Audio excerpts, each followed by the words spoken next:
नमस्कार मित्रों, हमारे YouTube चैनल पर आपका फिर से स्वागत है जिसका नाम है टीचिंग मेथड्स।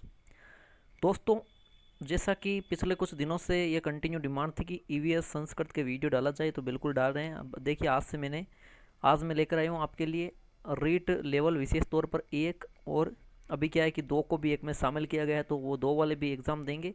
तो मतलब पर्यावरण अध्ययन के अति महत्वपूर्ण प्रश्न।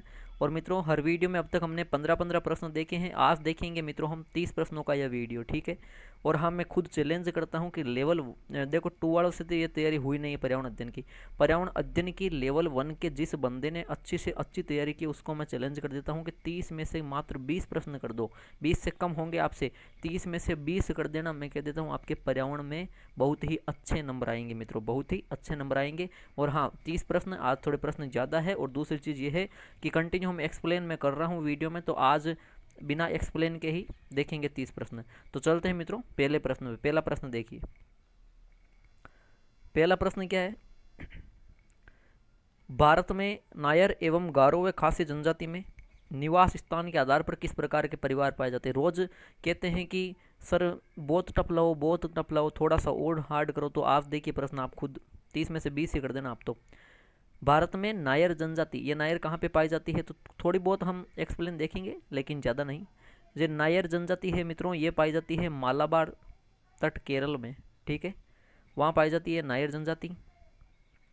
इसके अलावा जो नायर है, गारो है, खासी, ये जनजाति, इनमें निवास स्थान के आधार पर किस प्रकार के परिवार आज भी पाए जाते हैं। नव स्थानीय परिवार, मातृ स्थानीय परिवार, मातृ पितृ स्थानीय परिवार या मातुल स्थानीय परिवार।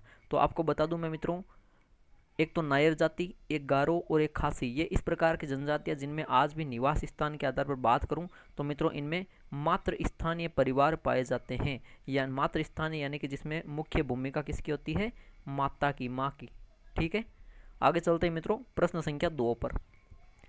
वेरी इंपॉर्टेंट प्रश्न है मित्रों, ऐसे प्रश्न भी आएंगे। रोज कहते हो ना सर नॉर्मल मत लाया करो, लीजिए आज बहुत ही टफ है। प्रश्न संख्या 2, और ये लेवल है, आप खुद कहोगे कमेंट में, ये लेवल है बिल्कुल। आईपीएससी की धारा 304 बी, मैं मानता हूँ कि 30 में से देखिए पूरे प्रश्न इतने टफ भी नहीं आते, लेकिन फिर भी देखिए पूरा वीडियो देखना मित्रों, स्किप मत करना, तब पता चलेगा। आईपीसी की धारा 304 बी, इसके अनुसार विवाह के कितने वर्ष के अंदर लड़की की असामान्य परिस्थितियों में मृत्यु हो तो उसके पति और परिवार वालों को प्रमाण देने के लिए उत्तरदायी ठहराया गया है। यानी कि विवाह के कितने साल के अंदर अंदर लड़की की अगर किसी असामान्य परिस्थितियों में, जैसे कि मर्डर की है ना, मर्डर की घटना वगैरह, कुछ और भी आपराधिक घटना है ना, तो इन अगर असामान्य परिस्थितियों में अगर मृत्यु हो जाती है तो फिर मतलब क्या होता है उसका, एक तो जो लड़की का हस्बैंड होता है पति, और परिवार कौन सा, ससुराल, ये ध्यान में रखना ना। यानी उसका ससुराल परिवार है, तो उनसे क्या होता है कि वो मृत्यु का प्रमाण देने के लिए उत्तरदायी ठहराया जाता है। धारा 304 बी, है ना, याद रखना। इसके अनुसार कितने सालों के भीतर भीतर उन्हें प्रमाण देना आवश्यक हो जाता है, तो 5 वर्ष, 7 वर्ष, 8 वर्ष या 10 वर्ष। तो मित्रों आपको बता देता हूँ मैं, 7 वर्ष यहाँ पे उत्तर हो जाएगा, यानी कि 7 वर्षों के अंदर अंदर उस मृत्यु का कारण देना जरूरी हो जाता है। आगे चलते हैं प्रश्न संख्या 3 पर मित्रों। प्रश्न संख्या 3, किस अनुच्छेद के अंतर्गत किस अनुच्छेद के अंतर्गत निर्देश दिया गया है कि नशाखोरी वस्तुओं पर औषधीय प्रयोग को छोड़कर पूर्ण प्रतिबंध करने हेतु राज्य व्यवस्था करेगा। कौन से अनुच्छेद में ऐसा कहा गया है कि जो नशाखोरी वस्तुएं हैं उन पे केवल औषधीय प्रयोग को छोड़ दो, बाकी पूर्णतः प्रतिबंध करने हेतु राज्य सरकार है वो व्यवस्था करेगी। ऐसा किस अनुच्छेद में कहा गया है। अनुच्छेद 42 में, अनुच्छेद 45 में, अनुच्छेद 47 या अनुच्छेद 49। बताइए मित्रों किस अनुच्छेद में ऐसा कहा गया है कि नशाखोरी जो वस्तुएं हैं उस पे औषधीय जो प्रयोग है मित्रों उसको छोड़कर पूर्ण प्रतिबंध करने हेतु राज्य व्यवस्था करेगा। तो मित्रों मैं बता देता हूँ एक चीज़, अगर ये प्रश्न किसी को आता है ना, पता हो, तो बिल्कुल कमेंट बॉक्स में कमेंट करना कि इसका सही उत्तर क्या होगा। क्यों, क्योंकि मैंने बुक में 2 अनुच्छेद इसमें पढ़ रखे हैं ना, यानी कि एक जगह तो मैंने पढ़ा है अनुच्छेद 47 है मित्रों इसमें, ठीक है, और एक जगह अनुच्छेद 49 दे रखा है, दोनों दे रखे हैं। आपके अनुसार कौन सा है, तो आप कमेंट बॉक्स में ज़रूर कमेंट करना, है ना, कि इसका उत्तर ये है। बाकी मेरे अनुसार मैं बताऊं तो मित्रों, मैंने तो अनुच्छेद 47 को इसमें सही उत्तर माना है, मुझे अनुच्छेद 47 लग रहा है, ठीक है मित्रों। बाकी आप कमेंट कर देना। आगे चलते हैं मित्रों प्रश्न संख्या 4 पर। प्रश्न संख्या 4 है मित्रों, छुबा, सुथान, लोनचारी, पट्टू, तेपांग इत्यादि वस्त्र किस राज्य में विशेषतः पहने जाते हैं। देखो मित्रों, अगर ऐसा प्रश्न, ये वस्त्र टॉपिक से है और यहाँ से एक आध प्रश्न जरूर आएगा मित्रों, क्योंकि जो विगत अपने परीक्षाएं हुई है उनमें भी प्रश्न आए हैं इनसे, तो बिल्कुल संभावना रहती है कि इन टॉपिकों से आएंगे। ठीक है, तो देखिए आपको बता दूं, और ये याद करना थोड़ा सा आसान भी नहीं है, लेकिन ये मैं बता दूं आपको टेंशन लेने की जरूरत नहीं। क्यों? क्योंकि जो सरकार मतलब अपना पेपर बनेगा, जो राजस्थान माध्यमिक शिक्षा बोर्ड बनाएगी, तो इतना टफ भी नहीं बनाएगी। ठीक है, और मैं दूसरी तरफ ये बता दूं आपको कि जैसे ऐसा प्रश्न आ गया है ना, 3-4 वस्त्रों के नाम दे दिए, फिर जगह पूछ ली कौन सी जगह में, तो उनमें से देखो कुछ ना कुछ हिंट वहाँ पे जरूर मिलेगा। ठीक है, अब आपको मैं बता दूं, जैसे छुबा है, सुतान है, लोनचारी है या पट्टू तेपांग है, तो कहीं पे नाम ये तेपांग आता है केवल, है ना, पट्टू तेपांग नहीं आता, यहाँ पे पट्टू तेपांग आया। ठीक है, तो वो एक चीज़ है।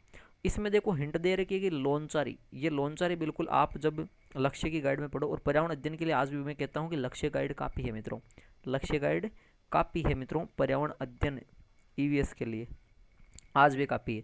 नए टॉपिक है उनको देख लेना बाकी है। ठीक है, तो लोनचारी ये हिंट दे दिया, बाकी तो अपने आप, यानी इस सब प्रश्न में हिंट जरूर देगी, बस वो इस हिंट को ढूंढना ही क्या होती है, समझ होती है। जो कुछ कर जाते हैं कुछ गलत कर देते हैं। तो छुबा, सुतान, लोनचारी, पट्टू तेपांग ये कहाँ पे पहने जाते हैं? हिमाचल प्रदेश, मिजोरम, मणिपुर या जम्मू कश्मीर व लद्दाख।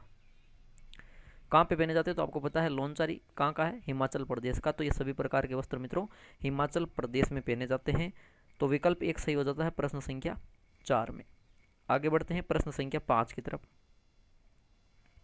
ऊनी वस्त्रों का रेशा होता है। अच्छा प्रश्न है एक और, ये आपके जो वस्त्र आवास टॉपिक नहीं है वहां से है, वस्त्रों से फिर प्रश्न।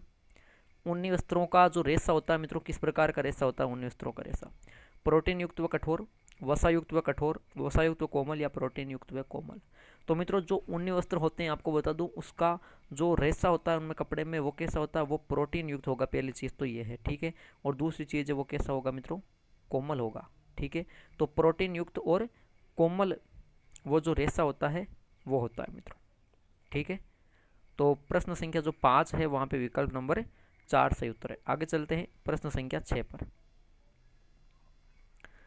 बहुत ही शानदार से शानदार प्रश्न है मित्रों। आप ये प्रश्न, जिसने भी ये पूरा वीडियो देखा, बिल्कुल कहेगा कि सर ये लेवल का है, ऐसे ही बनाया करो, और ऐसे चलेंगे अब देखना रोज। निम्नलिखित में से सुमेलित युग्म कौन सा नहीं है? सुमेलित युग्म कौन सा नहीं है मित्रों? सुमेलित युग्म कौन सा नहीं है? पाव रजाई जोधपुर की है, नांदने भीलवाड़ा के प्रसिद्ध है, मलिर प्रिंट बाड़मेर की है, उस्ता कला का कार्य बीकानेर में किया जाता है। कौन सा सुमेलित नहीं है? तो मित्रों उस्ता कला जो ऊँट पे की जाती है बीकानेर, सही है बिल्कुल ये तो। मलिर प्रिंट, अजरक प्रिंट ये नाम आ जाए, ये बाड़मेर में, सही है ये भी। नांदने की बात करूँ तो नांदने भीलवाड़ा के हैं, बिल्कुल सही कथन है। यानी कि पहला कथन सही नहीं। क्यों?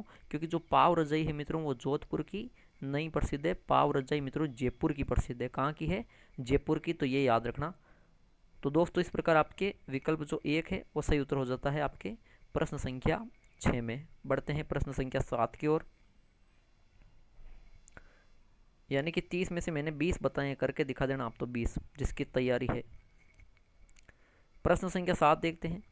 राजस्थान के रेगिस्तानी इलाकों में घरों में वर्षा जल को एकत्रित करने हेतु कौन सी जल संरचना बनाई जाती है? अच्छा प्रश्न है। खड़ीन, पोखर, टांका या नाडी। या नाडी, या ये ज़्यादातर बुकों में नाड़ी दे रखा है। ठीक है, नाडी अपन बोलते हैं उसको, तो नाडी या नाड़ी। अब इनमें से कौन सा बताइए। देखें मुख्य चीज़ देखो, जैसे खड़ीन, पोखर, टांका, नाड़ी, चारों के चारों क्या है? चारों के चारों जल संरचनाएं हैं, जल के स्रोत है। ठीक है, तो कन्फ्यूजन है भाई। लेकिन मुख्य रूप से ये ध्यान रखना कि राजस्थान के रेगिस्तानी इलाकों में, अगर दूसरी चीज़ ये दे रखी है घरों में, मैंने इसको पहले सर्किल बना दिया, घरों में कौन सी बनाई जाती है? तो आपको पता है जो खड़ीन है, पोकर है या नाडी है, इनको हम घरों में नहीं बनाते, बल्कि जो टांका या होज कहलाता है ना, टैंक बोलते हैं, ये क्या होता है मित्रों? ये जल संरचना वर्षा के जो जल, वर्षा जल है ना, उसको एकत्रित करने हेतु घरों में बनाई जाती है। तो मित्रों विकल्प नंबर 3 सही उत्तर है प्रश्न संख्या 7 में। आगे बढ़ते हैं प्रश्न संख्या 8 की ओर। प्रश्न संख्या 8 बहुत अच्छे प्रश्न है, और प्रश्न आएंगे मित्रों इनमें से। पंचायती राज संस्थाओं को पर्याप्त मात्रा में वित्त संसाधन उपलब्ध कराने हेतु प्रति 5 वर्ष में वित्त आयोग का गठन किसके द्वारा किया जाता है? देखो पंचायती राज संस्था से टॉपिक है। जो पंचायती राज संस्थाएं हैं इनको पर्याप्त मात्रा में वित्त पहुंचाना है, वित्त संसाधन उपलब्ध करवाना है, तो प्रत्येक 5 सालों में जो वित्त आयोग, इसका काम कौन करेगा, वित्त संसाधन कौन देगा इनको, वित्त आयोग देगा। तो इस वित्त आयोग का गठन है किसके द्वारा, प्रतिवर्ष, प्रति 5 वर्ष में किसके द्वारा गठन किया जाता है, ये चीज पूछ रहे हैं आपसे मित्रों, बताओ देखिए किस। तो आपको बता दूं ये मुख्यमंत्री द्वारा, राज्यपाल द्वारा, केंद्र सरकार या बिना किसी आयोग के द्वारा। तो मित्रों आपको बता दूं जो ये वित्त आयोग का गठन है इसका गठन कौन करता है मित्रों, इसका गठन करते हैं मुख्यमंत्री। वित्त आयोग का गठन कौन करता है मित्रों, मुख्यमंत्री करता है। ठीक है, तो इसका राइट आंसर हो जाएगा। आगे चलते हैं मित्रों प्रश्न संख्या 9 में। राज्य में ग्राम सभा का निर्माण होता है, थोड़ा सा इसको छोटा कर लेते हैं। राज्य में जो ग्राम सभा है इसका निर्माण किस चीज से होता है, बताओ देखिए। यानी कि ग्राम सभा का निर्माण है राजस्थान में अपने कौन करते हैं, क्या ग्राम पंचायत के निर्वाचित सदस्य करते हैं, क्या ग्राम पंचायत की कार्यकारी समिति करती है, या ग्राम पंचायत सर्किल में आने वाले गांव के सभी सदस्य करते हैं, या ग्राम पंचायत सर्किल में आने वाले गांव के सभी पंजीकृत मतदाता करते हैं। तो मित्रों आपको बता दूं मैं, राजस्थान में जो ग्राम सभा बनती है ना, तो इसका निर्माण होता है ग्राम पंचायत सर्किल में जितने भी गाँव आएंगे, उन गाँव में जितने भी जो पंजीकृत मतदाता है, यानी कि जिनका वोटर लिस्ट में नाम है, जो 18+ है, वो एक ग्राम सभा का निर्माण करते हैं मित्रों। विकल्प 4 यहाँ पे आपके सही हो जाता है इस प्रश्न संख्या 9 में। आगे चलते हैं प्रश्न संख्या 10 पर मित्रों। प्रश्न संख्या 10 देखिए, राजस्थान में जासपर के भंडार किस जिले में पाए जाते हैं। धातु खनिज से प्रश्न आ रखा है, राजस्थान में जासपर के भंडार किस जिले में पाए जाते हैं, जासपर धातु के, जोधपुर, उदयपुर, अजमेर या सीकर। तो आपको बता दूं मैं, जासपर के भंडार मिलते हैं मित्रों जोधपुर में। कहाँ पे, जोधपुर में। तो मित्रों विकल्प 1 सही उत्तर है प्रश्न संख्या 10 में। आगे बढ़ते हैं प्रश्न संख्या 11वें की ओर मित्रों। प्रश्न संख्या 11वां देखिए, स्थितिज ऊर्जा से गतिज ऊर्जा में रूपांतरण का उदाहरण है। जो स्थितिज ऊर्जा है ना, यानी कि पहले कोई चीज स्थित है, ठीक है, उससे फिर गति हो रही है, गतिज ऊर्जा, इसमें रूपांतरण का उदाहरण कौन सा है। कोयले से पानी गर्म करना, नहीं, ये इसका उदाहरण नहीं है। दूध से मक्खन निकालना, ये भी नहीं है। विद्युत मोटर का चलना, ये भी नहीं है। तो मित्रों विकल्प 3 सही हो जाएगा, यानी कि धनुष से तीर छोड़ना। धनुष से पहले धनुष है, इससे क्या करेंगे हम, तीर छोड़ेंगे मित्रों। ठीक है, तो मतलब पहले स्थितिज ऊर्जा थी किसमें, धनुष में, और फिर हमने गतिज ऊर्जा बदल दिया, यानी कि तीर छोड़ दिया। तो मित्रों विकल्प 3 यहाँ पे सही हो जाता है प्रश्न संख्या 11वें में। चलते हैं मित्रों प्रश्न संख्या 12वें पर। प्रश्न संख्या 12वां है, लेक किलर कहा जाता है। अच्छा प्रश्न है मित्रों, लेक किलर कहा जाता है, किसको कहा जाता है, प्रश्न संख्या 12 में पूछा है। लेक किलर कहा जाता है ग्लोबल वार्मिंग को, ओजोन क्षय को, कार्बन डाइऑक्साइड की मात्रा में वृद्धि को, या अम्ल वर्षा को। तो मित्रों आपको बता दूं, लेक किलर नाम क्या है मित्रों, लेक किलर। ठीक है, लेक किलर। तो मित्रों लेक यानी होता है झील, यानी कि झील में अम्ल, जब वर्षा का पानी गिरता है, अम्लीय वर्षा का, अम्ल वर्षा में जो SO2 ज़्यादा होती है, सल्फर डाइऑक्साइड और फिर नाइट्रोजन ऑक्साइड, ये 2 ज़्यादा होती है। ठीक है, कार्बन डाइऑक्साइड भी होती है। तो सल्फर डाइऑक्साइड, नाइट्रोजन, इनके जो अम्ल बनते हैं और वो वर्षा हो जाती है, तो अम्ल वर्षा कहलाती है। वो झीलों में जैसे कि जो मछलियाँ, सूक्ष्म जीव रहते हैं, उनके लिए हानिकारक होती है। तो मित्रों अम्ल वर्षा को इसलिए लेक किलर कह दिया, यानी कि झील को मारने वाला। ठीक है, तो मित्रों यहाँ पे आपके विकल्प 4 सही उत्तर हो जाता है प्रश्न संख्या 12वें में। चलते हैं आगे प्रश्न संख्या 13वें की तरफ।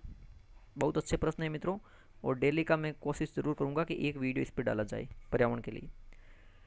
गलन यानी कि पिघलने के दौरान बर्फ उष्मा ग्रहण करती है, ताप बढ़ता है, उष्मा ग्रहण करती है, ताप स्थिर रहता है, उष्मा त्यागती है और ताप स्थिर रहता है, उष्मा त्यागती है और ताप बढ़ता है।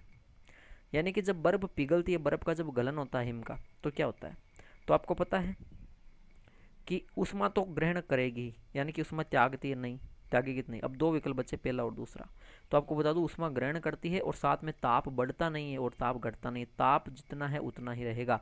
यानी कि ताप क्या रहता है मित्रों, स्थिर रहता है, और साथ में उष्मा तो ग्रहण करती ही है। तो मित्रों प्रश्न संख्या जो आपके 13वां है, वहां पे विकल्प नंबर 2 सही उत्तर है। आगे चलते हैं प्रश्न संख्या 14 पर। प्रश्न संख्या 14, नागफनी कैक्टस पौधे के किस भाग में प्रकाश संश्लेषण की प्रक्रिया होती है।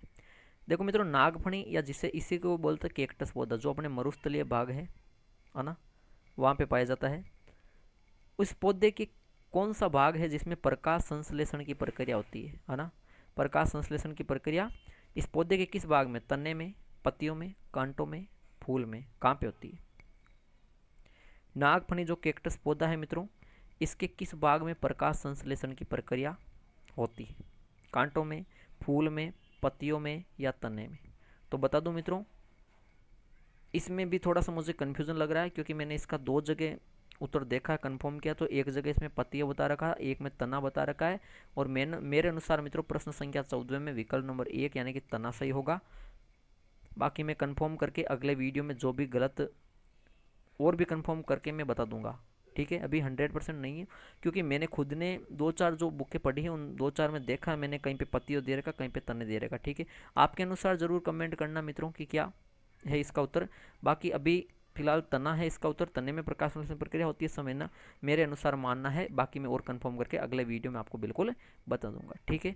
तो मित्रों चलते हैं आगे प्रश्न संख्या 15वें की तरफ। वेरी इंपॉर्टेंट है मित्रों, साइंस भी आएगी आपके ईवीएस के लेवल 1 में, तो उसके भी प्रश्न देखिए है। किसी तरल पदार्थ, और ऐसे प्रश्न है मित्रों जो अंतिम समय में आपका अच्छा रिवीजन हो जाए। किसी तरल पदार्थ का ऐसा गुण जो उसके विभिन्न भागों में अपेक्षित गति का विरोध करने की प्रवृत्ति दर्शाए कहलाता है। कोई तरल पदार्थ है, उसका ऐसा गुण जो उसके विभिन्न भागों में अपेक्षित गति का विरोध करे, तो वो क्या कहलाएगा, विसरण, संपीड्यता, शांतता या प्रत्यास्थता। तो मित्रों उसे कहेंगे हम शांतता, ठीक है। शांतता क्या होगी, जैसे मान लीजिए कि ये शांतता है ना शहद में होती है, जैसे कि मान लीजिए शहद है मित्रों, हनी, ठीक है, ये शहद है। अब मान लीजिए शहद का डिब्बा अगर तिरछा भी हो जाए, तो आपको पता है कि शहद धीरे धीरे उसका वो रिसने की जो मतलब ये फैलने की उनमें होती है, ठीक है, उसकी प्रवृत्ति, यानी कि जो तुरंत है वो बाहर नहीं आएगा। और एक अगर मान लीजिए दूध का डिब्बा हो और वो थोड़ा सा तिरछा हो गया, तो पूरा दूध क्या जाएगा, बाहर आ जाएगा, है ना। यानी कि शहद वाला उदाहरण ये बिल्कुल शांतता का है, क्योंकि इसमें अपेक्षित गति का विरोध करने की प्रवृत्ति दर्शाई जाती है। तो विकल्प 3 सही उत्तर है प्रश्न संख्या 15वें में। बढ़ते हैं प्रश्न संख्या 16वें की तरफ। प्रश्न संख्या 16वां, कौन सा वायरस जनित रोग नहीं है। जो मानव के जो रोग है संक्रामक असंक्रामक ये आ रखे हैं। और आपको बता दूं मैं, जो ईवीएस लेवल 1 की बात हो रही, तो मित्रों वहाँ पे तो बाकायदा रोग के भी नाम दे रखे, तो डेंगू, मलेरिया, आंत्रशोथ या अमियोबाइसिस, ये रोग चारों के चारों आपके हैं सिलेबस में। तो इनमें पूछा वायरस से कौन सा रोग नहीं होता है, पूछा है। तो आपको बता दूं डेंगू, मलेरिया और आंत्रशोथ ये तो वायरस से होते हैं, लेकिन अमियोबाइसिस रोग है वो वायरस से नहीं होता मित्रों, ये होता किससे है, प्रोटोजोआ से, ठीक है। ये किससे होता है मित्रों, प्रोटोजोआ से होता है। तो आपका विकल्प नंबर 4 सही उत्तर है प्रश्न संख्या 16वें में। बढ़ आगे देखते हैं मित्रों 17वां प्रश्न। प्रश्न संख्या 17वां देखो क्या है निम्न में से कौन सा सुमेलित नहीं है, कौन सा सही नहीं है, ये पहचाना। तो एक तरफ तो दिवस दे रखे, दूसरी तरफ तिथियां आ रखी होंगी ना। तो मित्रों जैव विविधता दिवस है वो 22 मई का है, ये तो कथन सही है। विश्व प्रकृति दिवस ये 3 अक्टूबर को मनाया जाता है, ये भी कथन सही है। विश्व पृथ्वी दिवस की बात करूं तो 22 अप्रैल को है, सही है। विश्व जल दिवस की बात करूं तो वो कब हो जाएगा, 22 मार्च को। और 22 अप्रैल को 1 महीने बाद विश्व पृथ्वी दिवस है, ठीक है। इसके अलावा ऑप्शन 4 आर का ये गलत है, क्यों, क्योंकि विश्व पर्यावरण संरक्षण दिवस ये 25 नवंबर को नहीं मनाया जाता मित्रों, ये मनाया जाता है एक दिन बाद, यानी कि 26 नवंबर को, जिस दिन आपके संविधान दिवस भी मनाया जाता है 26 नवंबर को, ठीक है। उसी दिन विश्व पर्यावरण संरक्षण दिवस मनाया जाता है तो मित्रों विकल्प यहाँ पे 4 इसका उत्तर हो जाएगा प्रश्न संख्या 17वें का। आगे बढ़ते हैं प्रश्न संख्या 18वें की ओर। प्रश्न संख्या 18वां है मित्रों, भूरी क्रांति का संबंध किससे है। भूरी क्रांति का संबंध किससे है, मत्स्य उत्पादन से, उर्वरकों के उत्पादन से, झींगा और प्याज उत्पादन से या बागवानी उत्पादन से। तो आपको बता दूं मत्स्य उत्पादन का तो हो जाएगा मित्रों नीली क्रांति से। झींगा और प्याज उत्पादन से जो क्रांति होगी मित्रों वो हो जाएगी गुलाबी क्रांति, पिंक रिवोल्यूशन। और इसके अलावा बागवानी उत्पादन से हो जाएगी मित्रों सुनहरी क्रांति। तो बिल्कुल ये सिलेबस में टॉपिक है क्रांतियाँ, और सारे ये पढ़ लेना। दूसरी चीज़ वो भी पढ़ लेना जिसमें सब्जियों का अध्ययन क्या कहलाता है, हॉर्टिकल्चर क्या है, ओरिकल्चर क्या है, वो चीज़ें भी पढ़ लेना। उर्वरकों का उत्पादन बात करूं तो मित्रों ये है भूरी क्रांति से संबंधित। तो विकल्प 2 है मित्रों, ये इसका सही उत्तर हो जाता है। आगे चलते हैं प्रश्न संख्या 19 पे। प्रश्न संख्या 19 में देखो मित्रों बहुत अच्छी चीज़ बताने जाऊंगा, और ट्रिक अच्छी बता रहा हूँ मित्रों, भूलोगे नहीं कभी भी। प्रश्न संख्या 19 से राजस्थान विधानसभा सदस्य के पद के लिए, पद कौन सा ये देख लो, राजस्थान में विधानसभा सदस्य का पद है तो उसके लिए न्यूनतम आयु कितनी होनी चाहिए कहा गया, 25 वर्ष, 30 वर्ष, 35 वर्ष या तो कोई नहीं। तो देखो मित्रों देखो संसद के अंग कितने होते हैं, संसद के अंग पूछे तो 3, सदन पूछे तो 2, ठीक है, 3 तो है मित्रों अंग। अब कौन कौन से, तो एक तो हुआ राष्ट्रपति, ठीक है, इसके बाद ये हो गया उच्च सदन राज्यसभा, और निम्न सदन हो गया मित्रों लोकसभा, यही हुए। और यहाँ सदन की बात हो रही तो ये इसमें आ गए, ठीक है, ये राज्य क्या है, राज्यसभा ये उच्च सदन है और लोकसभा निम्न है, ठीक है, ऐसे क्रम से इसको देख लो आप, सदन को छोड़ दो अंग को। तो ऊपर कौन है राष्ट्रपति, उससे नीचे राज्यसभा और उससे नीचे लोकसभा, ठीक है। तो उम्र शुरू करता हूँ मैं, तो राष्ट्रपति की 35 वर्ष जरूरी है, राज्यसभा का बनना है तो मित्रों 35 से नीचे आ जाओ 30, और 30 से नीचे लोकसभा का आ जाओ 25। हुआ कि नहीं हुआ याद, बिल्कुल हो जाएगा, ये अच्छी ट्रिक है मित्रों ना। अंग भी इसी प्रकार है, सदन के कितने अंग है, 3 अंग है, भारतीय संसद के सॉरी सदन के नहीं, भारतीय संसद के 3 अंग है।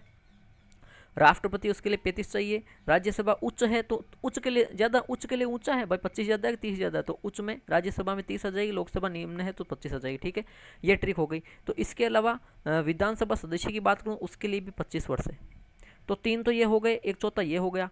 इसके अलावा और एक और बात करूँगा मित्रों, क्या, जैसे मैं बताऊँ अपने जैसे केंद्र में जो भूमिका होती है राष्ट्रपति की, वहीं अपने राज्य में किसकी होती है, राज्यपाल या मुख्यमंत्री की, तो वो होती है मित्रों राज्यपाल की, किसकी होती है, राज्यपाल की। तो जहाँ राष्ट्रपति की 35 है ना, यानी कि राष्ट्रपति राज्यपाल फिर सेम हो गया ना, केंद्र में राष्ट्रपति जो कार्य करता है वही राज्यपाल की भूमिका है, जो प्रधानमंत्री की वो मुख्यमंत्री की भूमिका है ना, कार्यकारी में प्रधानमंत्री और मुख्यमंत्री आते हैं, तो राष्ट्रपति और राज्यपाल सेम हो गए, केंद्र में राष्ट्रपति और राज्य में राज्यपाल। इसकी 35 है तो राज्यपाल की भी याद रख लेना 35 है, हुई कि नहीं हुई, बढ़िया ट्रिक हुई है ना। तो मित्रों इस प्रकार आपके यहाँ पे प्रश्न संख्या जो 19 है वहाँ विकल्प 1 सही उत्तर है। चलते हैं प्रश्न संख्या 20 पर। प्रश्न संख्या 20 है मित्रों, भूमि की आंत किसे कहा जाता है, वेरी इंपॉर्टेंट प्रश्न है मित्रों सारे के सारे, और ये लेवल है बिल्कुल। भूमि की आंत, मैंने घुमा दिया, आपने देखा होगा भूमि की आंत किसे कहा जाता है, मछली को, रेशम कीट, केंचुए या चूहा। तो इसका सही उत्तर मैं बता दूं, आपको आए या नहीं आए, इसका सही उत्तर होगा मित्रों केंचुए को। वैसे आप देखोगे प्रश्न क्या था, मैंने घुमा दिया, केंचुए को था मित्रों किसानों का मित्र किसे कहा जाता है, प्रश्न ऐसा था कि किसानों का मित्र किसे कहा जाता है, लेकिन मैंने बारीकी अध्ययन करके बारीकी से लिया है, वहाँ पे दे रखा है भूमि की आंत भी केंचुए को। एक चीज़ है, क्यों, क्योंकि देखो ये किसानों की सहायता करते हैं इसलिए ना। केंचुए क्या कर देते हैं, जैविक खाद बना देते हैं, कैसे, जैसे जमीन को परतों में बदल देते हैं, और परतों में क्या क्या चीज़ें बढ़ते हैं, परतों में जैसे एक तो बढ़ते हैं ये ह्यूमस होती है, और ज़मीन की बात हो रही, मतलब ज़मीन में तो खेती करेंगे तो मिट्टी, ह्यूमस रहेगी, मिट्टी रहेगी, और एक चीज़ और रहेगी, इनके जो ऑर्गेनिक पदार्थ, ये जिनका मतलब उत्सर्जन करते हैं जो ऑर्गेनिक पदार्थ, इन 3 चीज़ों का याद रखना। ऑर्गेनिक या जिसे बोलते हैं सेंद्रीय पदार्थ, ठीक है, ऑर्गेनिक या सेंद्रीय पदार्थ, ह्यूमस और मिट्टी, तीनों चीज़ों को क्या कर देते, तीनों चीज़ों को मिला देते हैं, मिश्रण कर देते हैं, फिर जमीन की परतों में डाल देते हैं, जिससे जमीन पोली हो जाती है, अच्छी खेती होती है। तो भूमि की आंत केंचुए कहते हैं, किसानों का मित्र तो केंचुए को कहते हैं, याद रखना मित्रों, ये अच्छी प्रकार जैविक खाद तैयार कर देते हैं। तो आपके विकल्प नंबर 3 सही उत्तर होगा प्रश्न संख्या 20 में। बढ़ते हैं प्रश्न संख्या 21 की तरफ। प्रश्न संख्या 21 देखिए प्रश्न संख्या 21 है मित्रों, भारतीय संविधान के कौन से अनुच्छेद में पंचायती राज संस्थाओं के गठन का वर्णन है।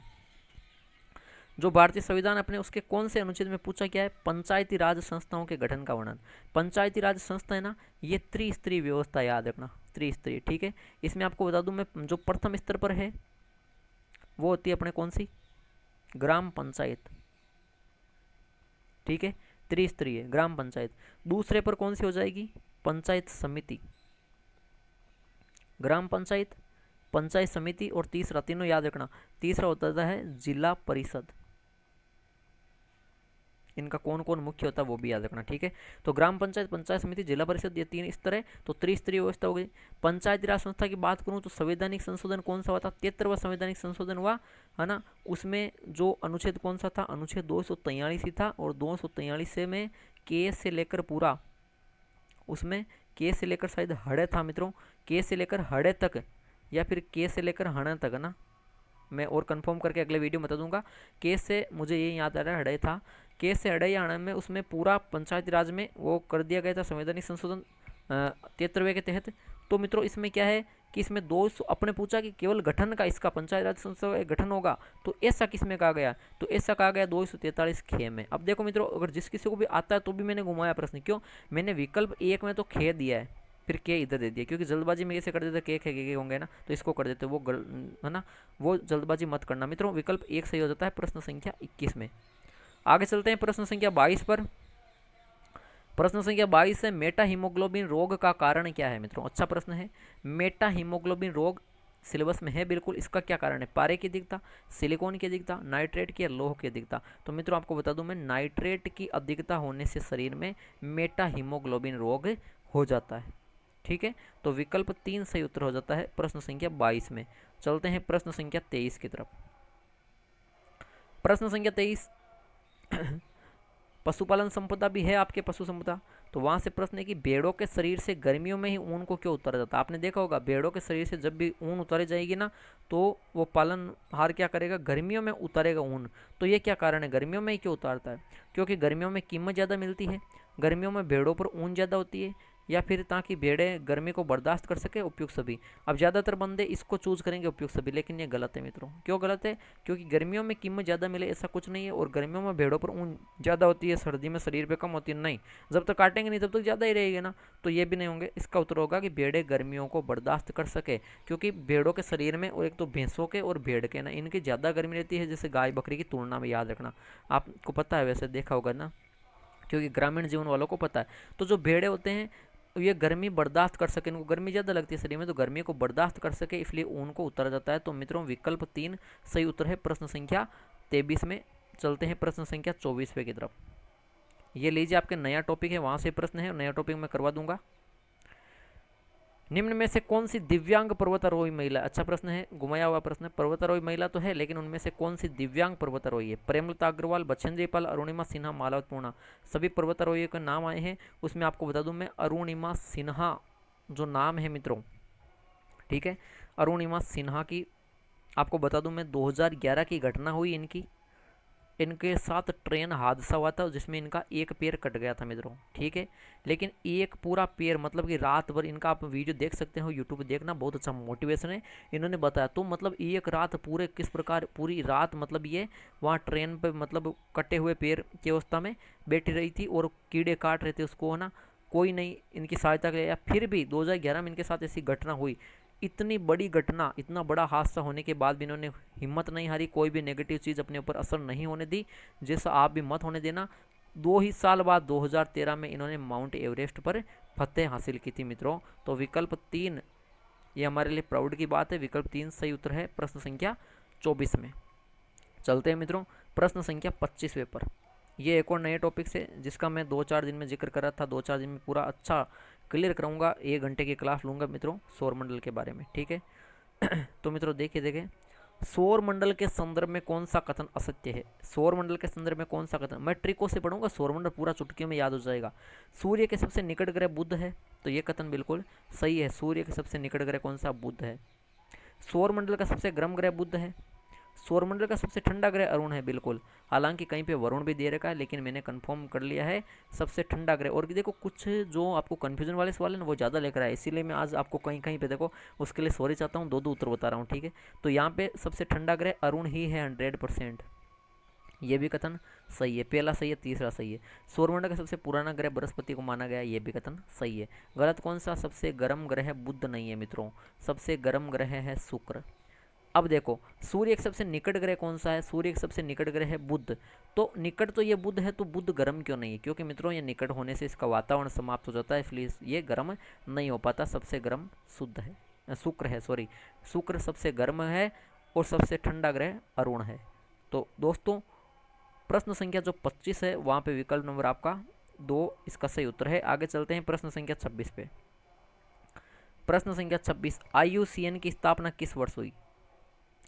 IUCN की स्थापना किस वर्ष हुई, इनकी फुल फॉर्म याद कर लेना, 1945, 47, 48 या 60। तो 5 अक्टूबर 1948 को, 5 अक्टूबर 1948 को IUCN की स्थापना की गई। पूरा नाम क्या है तो बता देता हूँ मैं, IUCN का पूरा नाम है इंटरनेशनल, मैं जल्दबाजी में इसलिए लिख रहा हूँ आधा आधा नाम, इंटरनेशनल, इसके बाद आपको पता है यूनाइटेड फॉर कन्वर्जेशन या कन्वर्जेशनल या कन्वर्जेशन एक ही चीज़ है, ठीक है। और एन का हो जाएगा ऑफ नेचर, यानी कि प्रकृति का अंतर्राष्ट्रीय स्तर पर या वैश्विक स्तर पर संरक्षण करना की इकाई है, संस्था है वो IUCN है, international United for conversation of nature. 1948 5 अक्टूबर 1949 में इसकी स्थापना की गई IUCN की, ठीक है मित्रों। तो दोस्तों प्रश्न संख्या 26 में विकल्प नंबर 3 सही उत्तर होगा। चलते हैं प्रश्न संख्या 27 पे। प्रश्न संख्या 27 है, दमदम हवाई अड्डा किस महानगर में स्थित है। पूरे के पूरे सिलेबस पे आधारित प्रश्न है, दमदम हवाई अड्डा किस महानगर में स्थित है। तो मित्रों दमदम जो हवाई अड्डा है, और मित्रों एक चीज़ आपको मैं और भी थोड़ी सी प्रॉफिट की भी लास्ट में बताते जाऊंगा, ठीक है। दमदम हवाई अड्डा क्या है, क्योंकि आप कंटिन्यू इस चैनल का जो विजिट करें उनके लिए बेहतरीन जो कुछ तो प्रॉफिट होना चाहिए ना, वो हर किसी को नहीं मिले, उनको मिलेगा जो चैनल विजिट करते हैं, ठीक है।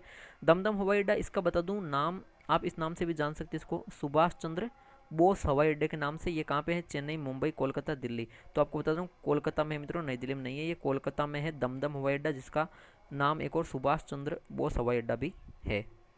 तो दोस्तों विकल्प 3 सही उत्तर है प्रश्न संख्या 27 में।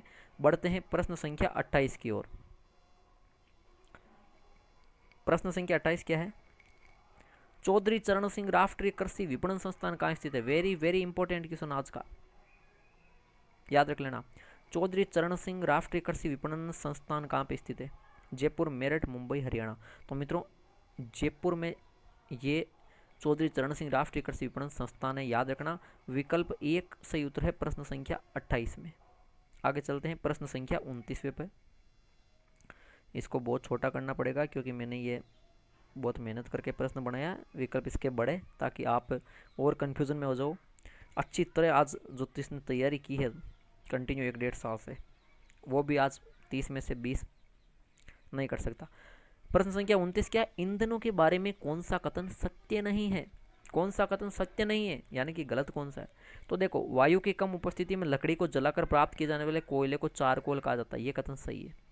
चारकोल, देखो 2 प्रकार का कोयला मिलेगा मित्रों मुख्य रूप से। एक तो आप जो जलाऊ लकड़ी नहीं लाते, जो लकड़ी ला के खेत से जलाते हैं वो, और एक होता है कि वायु की कम उपस्थिति में लकड़ी को जलाते हैं वो कोयला। यानी कि एक तो उस जलाऊ लकड़ी से कोयला मिलता है, एक मिलता है वायु की कम उपस्थिति में लकड़ी को जलाओगे, लेकिन वायु की कम उपस्थिति होगी ना, वो जलाऊ लकड़ी से कोयला मिलेगा, उसकी तुलना में चारकोल उत्तम ईंधन है, यह याद रखना, ठीक है। तो ये इसकी परिभाषा है। तो एक प्रश्न तो यहाँ पे तैयार हो गया, ये भी याद रखना चारकोल किसे कहते हैं।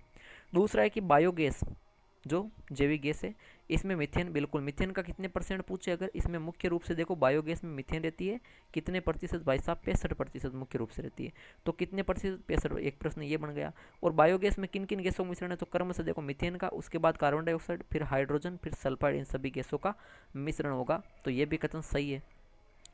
एक और प्रश्न और बन गया तीसरा, क्या कि क्ले थ्रेट जो ईंधन होता है वो एक प्रकार का समुद्र में जमा ईंधन होता है, ये भी सही है। देखो क्ले थ्रेट होता है समुद्र में जमा ईंधन। अब समुद्र में ईंधन कहाँ से मिलेगा, तो मैं बता दूं आपको, वो जो बर्फ होती है ना, तो बर्फ के रूप में पारदर्शी होता है, नजर नहीं आता, बर्फ का इस पर आवरण रह जाता है, बर्फ के अंदर पाई जाती है। और गैस कौन सी होती है, ये भी मुख्यतः मीथेन ही होगी, मीथेन ही होती है इसमें भी मित्रों, याद रखना, ठीक है।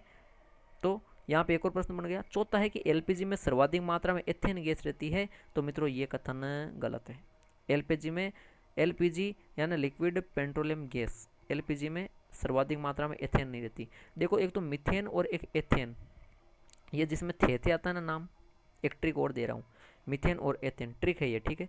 जिसमें दोनों में थे आ रहा है ना, ये दोनों पाई जाती है, वो तो है CNG, compressed natural gas, CNG है ना, कंप्रेस्ड नेचुरल गैस सीएनजी, उसमें पाई जाती है एथेन मीथेन।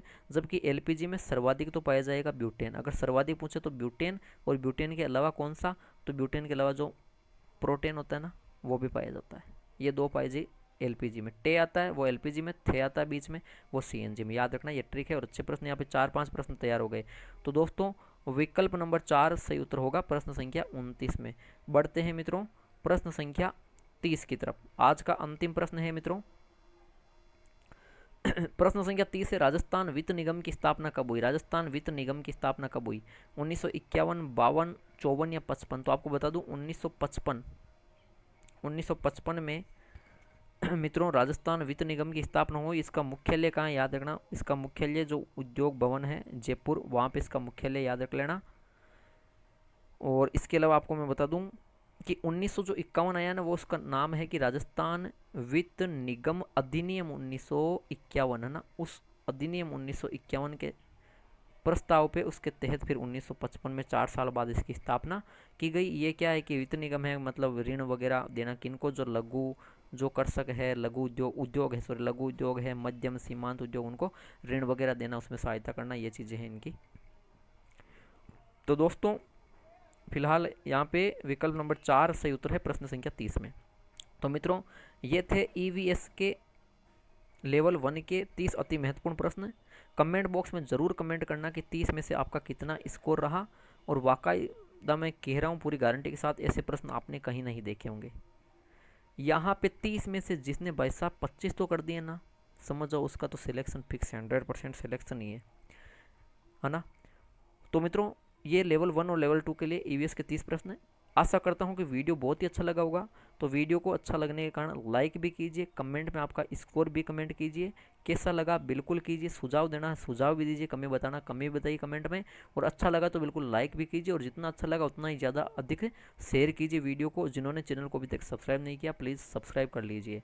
और मित्रों अंत में एक चीज़ ये भी कह रहा हूँ कि अब से कोशिश करेंगे कि ईवीएस और मुख्य रूप से जो संस्कृत है उसके भी वीडियो डालेंगे, और किसी दिन हालांकि एक एक वीडियो आ रहा है डेली, तो कभी कभार 2 भी डालेंगे, ठीक है।